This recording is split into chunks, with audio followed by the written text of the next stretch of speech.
ये कहानी है एक हैना नाम की लड़की की, जिसे 15 साल के लड़के से प्यार हो जाता है। उसके बाद दोनों क्या क्या करते हैं और क्या दोनों का रिलेशन चल पाएगा, ये हम आज के इस वीडियो में देखने वाले हैं। हेलो दोस्तों, आज मैं एक्सप्लेन करने वाला हूँ द रीडर मूवी को, जो 2008 में आई थी। ये समय है 1995, बर्लिन, जर्मनी। यहाँ पर हम एक माइकल नाम के आदमी को देखते हैं जो ब्रेकफास्ट बना रहा था। माइकल लास्ट नाइट एक औरत के साथ था। माइकल का डिवोर्स हो चुका है और वो एक अच्छा लॉयर भी है। माइकल की एक बेटी है जिसका नाम जूलिया है। जब वो औरत वहाँ से चली जाती है तब माइकल एक विंडो पे आके एक ट्रेन को जाते हुए देखता है। उसे देखकर माइकल को अपनी कहानी याद आ जाती है और इसके साथ ही मूवी फ्लैशबैक में जाती है। यहाँ पर हम माइकल को देखते हैं जो 15 साल का है। वो अभी स्कूल में पढ़ता है। जब माइकल स्कूल से वापस घर आ रहा था तब अचानक उसकी तबीयत खराब हो जाती है। वो बस से नीचे उतरकर उल्टियाँ करने लगता है। तभी वहाँ एक हैना नाम की लड़की आती है और वो माइकल की मदद करती है। जब माइकल रोने लगता है तो हैना उसे गले लगाती है और कहती है कि सब ठीक है। उसके बाद वो माइकल को घर पहुंचा देती है। हैना एक ट्राम कंडक्टर होती है। यहाँ पर डॉक्टर माइकल से कहते हैं कि उसे स्कारलेट फीवर है, इसीलिए उसे अगले 3 महीने तक घर पे ही रुकना पड़ेगा। 3 महीने बाद जब माइकल ठीक हो जाता है तब अपनी माँ से उस औरत का पता पूछता है जिसने उसकी मदद की थी, ताकि वो उसे थैंक यू बोल पाए। अब माइकल फूल लेकर हैना के घर जाता है। यहाँ पर हैना उसका हालचाल पूछती है। उसे अपने काम के लिए देर हो रही थी, इसीलिए वो माइकल को बाहर रुकने को कहती है। जब हैना कपड़े बदल रही थी तब माइकल चुपके से उसे देखता है, पर हैना को इसके बारे में पता चल जाता है। तब माइकल वहाँ से भाग जाता है। अगले दिन वो फिर से हैना से मिलने जाता है। हैना उसे नीचे से कोयला लाने को कहती है। जब वो वापस आता है तो उसके कपड़े बहुत गंदे हो चुके थे। हैना उसे उसके कपड़े उतारने को कहती है। तब दोनों की एक दूसरे से पहली बार नजर मिलती है और यहाँ पर दोनों इंटीमेट होते हैं। घर आते ही उसके डैड उससे बहुत नाराज होते हैं क्योंकि माइकल बहुत ही लेट आया था, पर यहाँ उसकी माँ उसकी तरफदारी करती है और माइकल बच जाता है। अब हर रोज माइकल हैना से मिलता है और उसके साथ इंटीमेट होता है। माइकल स्कूल के बाद घर भी नहीं जाता और हैना से मिलता है। दोनों काफी टाइम साथ गुजारते हैं। बहुत दिनों के बाद दोनों एक दूसरे का नाम पूछते हैं। यहाँ पर हमें पता चलता है कि हैना 35 ईयर्स की है और माइकल सिर्फ 15 साल का। अब से माइकल रोज हैना को बुक पढ़कर सुनाया करता है। उसके बाद ही दोनों इंटीमेट होते हैं। एक दिन माइकल उसी ट्रेन में चढ़ता है जहाँ हैना काम करती थी। वो चाहता था कि हैना उससे बात करे, पर यहाँ वो माइकल को इग्नोर कर देती है। घर आकर माइकल उस पर बहुत गुस्सा करता है कि तुमने मुझे इग्नोर कर दिया।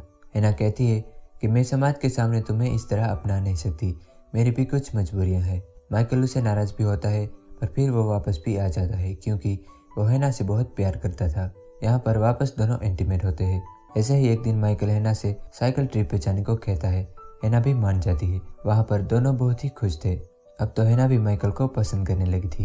लंच करते टाइम हैना मेन्यू कार्ड को देखकर कहती है कि मैं भी वही खाऊंगी जो माइकल खाएगा। दरअसल हैना एक अनपढ़ लड़की थी, उसे पढ़ना लिखना कुछ भी नहीं आता। ये बात उसने माइकल को भी नहीं बताई। यही वजह है कि वो माइकल से हमेशा बुक पढ़ने को कहती है। माइकल उसके लिए एक पोयम लिखता है, पर वह उसे कभी सुना नहीं पाया। उन दिनों माइकल को स्कूल में एक लड़की मिलती है जिसका नाम सोफिया है। वो माइकल को पसंद भी करती है, पर माइकल उसे इग्नोर करता है। उसे कोई पसंद था तो वो हैना थी। अब हैना का प्रमोशन हो जाता है, उसे ऑफिस का जॉब मिलता है। माइकल के बर्थडे के दिन वो अपने दोस्तों को छोड़कर हैना के पास आता है। उस पर हैना बहुत गुस्सा करती है। माइकल उसे वहाँ मना लेता है और दोनों आखिरी बार इंटीमेट होते हैं।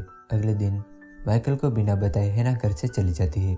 जब माइकल हैना के घर आता है तो वो देखता है कि घर खाली है। हैना वहाँ से जा चुकी है। माइकल का दिल टूट जाता है।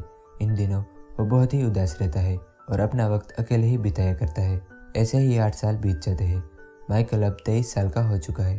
वो अब लॉ स्कूल में पढ़ता है। यहाँ पर एक सीनियर होता है। सारे स्टूडेंट को केस ट्रायल देखने के लिए वहाँ पर ले जाया जाता है। ये केस दरअसल नाजी लोगों के द्वारा 300 जूइश महिलाओं के मारे जाने का है। इन 10 एसएस गार्ड नाजी लेडीज पे आरोप है कि उन्होंने 300 औरतों को एक जलते हुए चर्च में मरने के लिए छोड़ दिया। अगर वो चाहती तो वो उन्हें बचा सकती थी। इनमें से एक नाम हैना का भी होता है। माइकल जब ये सुनता है तो उसे यकीन नहीं होता कि जिसके साथ उसने अपने बचपन के कुछ खूबसूरत पल बिताए वो लेडी ऐसा भी कर सकती है। माइकल ये मानने को तैयार नहीं है कि हैना किसी को मार सकती है, बल्कि उसने तो उसकी मदद की थी जब वह बीमार था। एलाना उन 300 जूस में से बच गई थी और उसने इन सब पे बुक लिखी, इसीलिए यह सब हो रहा था। उस टाइम जूस को बहुत मारा जाता था उन पे बहुत ही अत्याचार किए जाते थे। हैना पे आरोप है कि उसने अपने साथियों के साथ मिलकर उनको मरने दिया। हैना ने कहा कि वो अपने ऑर्डर्स को फॉलो कर रही थी, पर जज ने कहा कि इतना काफ़ी नहीं है तुम्हें बेगुनाह साबित करने के लिए। वो बाकी की औरतें जो हैना के साथ थी वो एक हो जाती है और प्लानिंग बनाती है कि अगर सारा इल्ज़ाम हैना पर डाल दे तो हम सब बच सकते हैं। वो सभी अदालत में हैना के खिलाफ गवाही देती है और एक झूठी रिपोर्ट तैयार करती है। उस रिपोर्ट की एक कॉपी अदालत में भी थी। हैना बेगुनाह साबित हो सकती थी अगर उसकी हैंड राइटिंग उस रिपोर्ट से मिलाई जाए, तब सच सामने आ जाता।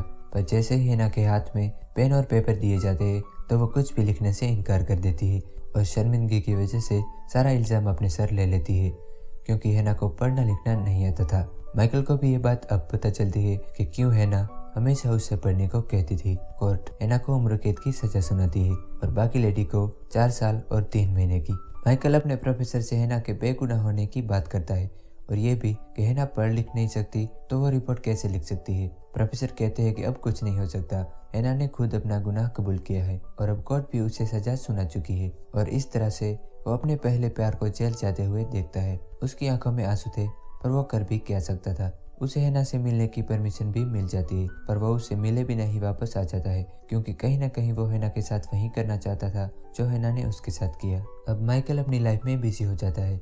वो शादी करता है, उसकी एक बेटी भी होती है जूलिया, पर वो अपनी वाइफ के साथ कभी खुश नहीं रह पाया, क्योंकि वो हमेशा से हैना से ही प्यार करता था, इसीलिए उसका डिवोर्स हो जाता है। एक दिन उसे वही पुरानी बुक्स मिलती है जो वो हैना को पढ़कर सुनाया करता था। वो उन बुक्स को पढ़कर रिकॉर्ड करता है और जेल में हैना को भेजता है। हैना उसे सुनकर और जेल लाइब्रेरी से कुछ बुक लेकर खुद से ही पढ़ना लिखना सीखती है। कुछ दिनों बाद वो माइकल को लेटर लिखना स्टार्ट कर देती है और जवाब पाने की उम्मीद रखती है, पर माइकल ने कभी वापस जवाब नहीं दिया। ऐसे ही 20 साल गुजर जाते हैं। हैना अब बूढ़ी हो चुकी है। उसके अच्छे बिहेवियर पर उसे जल्दी जेल से छोड़ा जा रहा है। हैना का फैमिली और फ्रेंड ना होने की वजह से जेल के स्टाफ ने माइकल को कांटेक्ट किया। कांटेक्ट के नाम पर हैना के पास माइकल के अलावा कोई नहीं था। जेल की स्टाफ माइकल से कहती है कि बाहर की दुनिया उसके लिए बहुत ही नई है, ऐसे में उसे आपकी मदद की जरूरत पड़ेगी। माइकल एक घर और एक जॉब हैना के लिए ढूंढ देता है। हैना के छूटने से 1 हफ्ते पहले वो उससे मिलता है। यहाँ पर वो हैना से थोड़ा डिस्टेंस बना के रखता है। हैना ने उसका हाथ छूने की कोशिश की, पर माइकल ने अपना हाथ उससे दूर ले लिया। माइकल हैना से कहता है कि मैंने सारा इंतजाम कर दिया है और किसी चीज की जरूरत पड़े तो बोल देना। हैना उसके लिए थैंक यू कहती है और पूछती है कि तुमने शादी की। माइकल कहता है कि हाँ, एक बेटी है, पर हमारा डिवोर्स हो चुका है। उसके बाद हैना माइकल की आंखों में ऐसे भाव देखना चाहती थी जिससे वो माइकल को अपना समझे, पर माइकल वहां से चला जाता है। ठीक उसके रिहाई के दिन वो उसे लेने आता है, पर यहाँ उसे खबर मिलती है कि हैना ने सुसाइड कर लिया है। मरने से पहले उसने माइकल के लिए एक खत छोड़ा है जिसमें लिखा था कि मैंने तुम्हारी वजह से पढ़ना लिखना सीखा, और इस तरह से मैंने हैना ने लिखी वो किताब भी पढ़ी जिसमें उन्होंने लिखा था कि कैसे जूस पे अत्याचार किए थे। वो कुछ पैसे छोड़ जाती है ताकि माइकल उन पैसों को एलाना को दे सके। माइकल एलाना से मिलता है और अपने और हैना के रिश्ते की बात करता है। वो हैना के अनपढ़ होने की बात भी करता है। एलाना भी अकेली हैना को दोष नहीं मानती और पैसे लेने से मना कर देती है। माइकल इन पैसों को जूस ऑर्गेनाइजेशन को देने का फैसला करता है। उसके बाद वो अपनी बेटी जूलिया को हैना की कब्र पे ले जाता है। माइकल अब ये सारी कहानी अपनी बेटी को सुनाता है ताकि उसका दिल थोड़ा हल्का हो सके, और मूवी यहीं पे एंड हो जाती है।